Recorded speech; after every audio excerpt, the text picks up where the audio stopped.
Hi, my name is Lauren, and today I would like to raise awareness of hip dysplasia. I have hip dysplasia, which is basically a condition where the hip joint is malformed. This can either happen at birth, which is called congenital hip dysplasia, or it is something that is acquired later in life, usually from some kind of childhood trauma.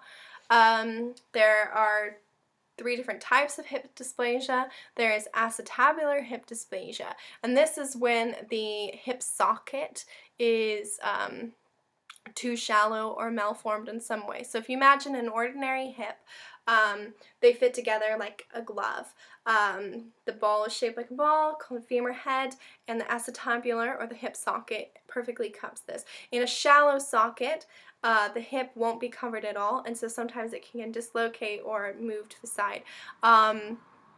The other kinds of hip dysplasia, there's coxavera, which means that the hip femur is too narrow in respect to the joint, too narrow an angle. And there's coxavalga, where the hip femur is too wide of an angle. So any of these ways, basically it means that the hip isn't fitting together properly, which is causing impingement. So again, normal hip, they get along, they're best buddies. My hips don't get along so well. My hip, to give you an idea, the socket is slightly shallow, and my femur head is malformed. It's shaped like an egg, so that when I walk, it impinges. This causes pain. It can lead to tearing of cartilage or loss of cartilage.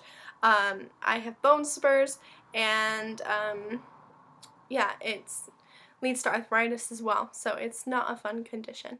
Right, so I suppose I should talk about my hips really quick, and I'll probably post another video sometime actually telling my whole hip story, but I know that YouTube has like a time limit, so basically my hips are genetic. It runs in one side of my family, and so I was kind of expected that I was going to have it, and which is good because then I had a doctor already, and my family was kind of prepared and knew what was going to happen, and what kind of treatment options there were.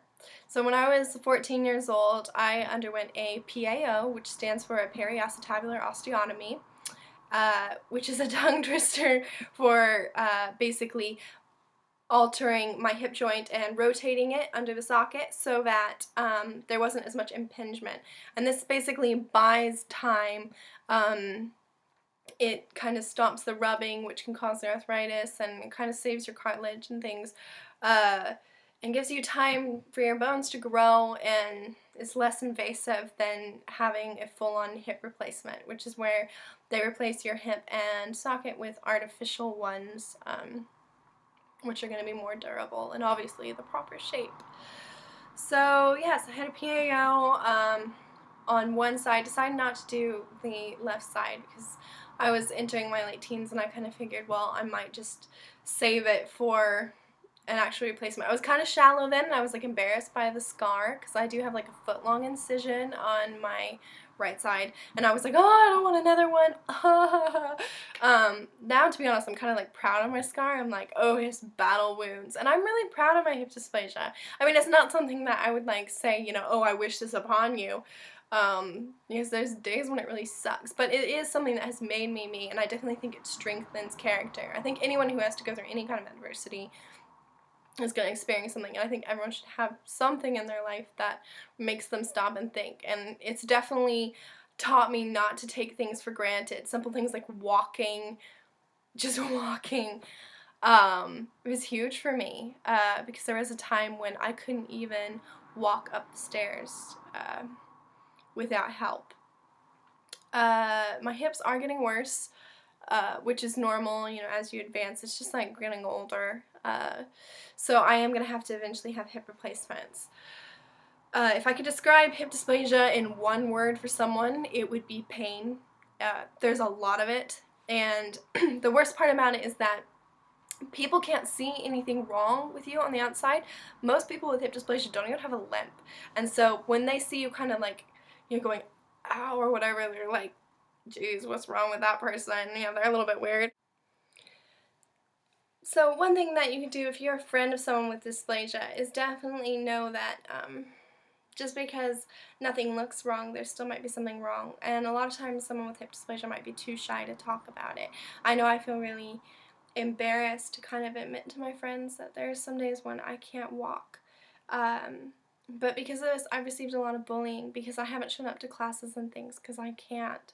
And I'll come, a few days later and people would be like, well, you look a lot better, as if they don't believe that there's something wrong because they've never seen me in a state where, my hip's been dislocated or I'm literally crying. I've had to bite down on pillows and just cry, and there's nothing that can help. I've taken painkillers and nothing works for that kind of pain. So if you're a friend, definitely talk to your friend about it and make sure that you kind of support them and know what they're going through. I have some friends who have seen me in these kind of situations and they're really good about laughing, and one of my friends always says, oh, Lauren's broken, and we can all laugh, and I feel comfortable enough to talk about my dysplasia with them. And that's such a good relationship, and I really wish that everyone with dysplasia could have some friends like that. There's a lot of antagonism people with hip dysplasia receive. I have been even told to abort my future children because my condition is genetic, and people basically kind of say that, I shouldn't bring a child into the world like that, which in a way is telling me that my parents shouldn't have brought me into the world. And when I kind of brought up this to someone, they were like, well, Lauren, you have to think about quality of life. And I was kind of like, you know what? Screw you. Like, if you have hip dysplasia, I'm sure you've been told that, and you've been probably just as discouraged as I am. And I'd like to take a moment and say that despite having hip dysplasia, I have had an amazing life. I am really proud of my life. I have traveled to 12 different countries. I have learned other languages.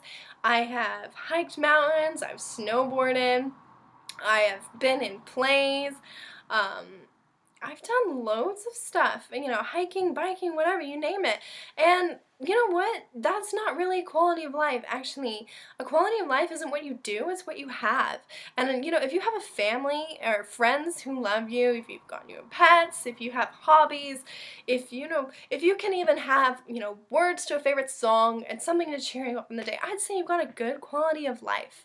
I mean, there are people out there who don't have beds, who don't have food, who are living in fear every day of what is gonna come and take them.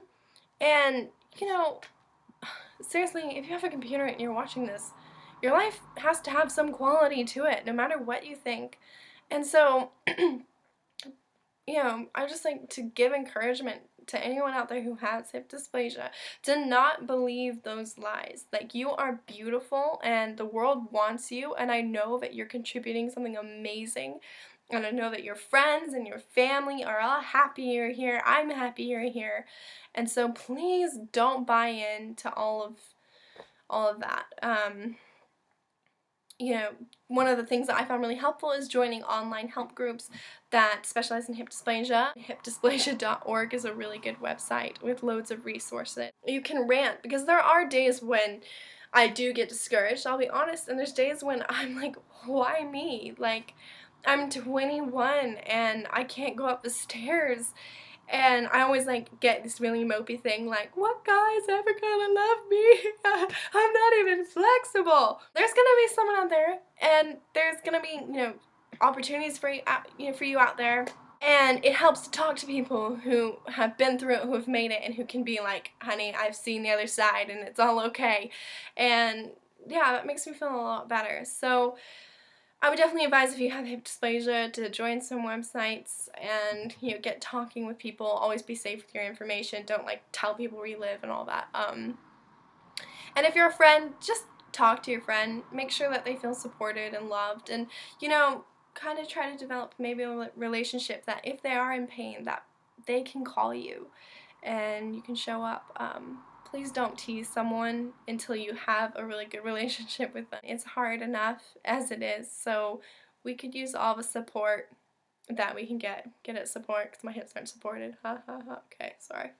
Anyway, that's my take on hip dysplasia, and I'll probably make more videos about it soon. This is just kind of a summary, so it's really hard to put everything in a time limit, but there you go.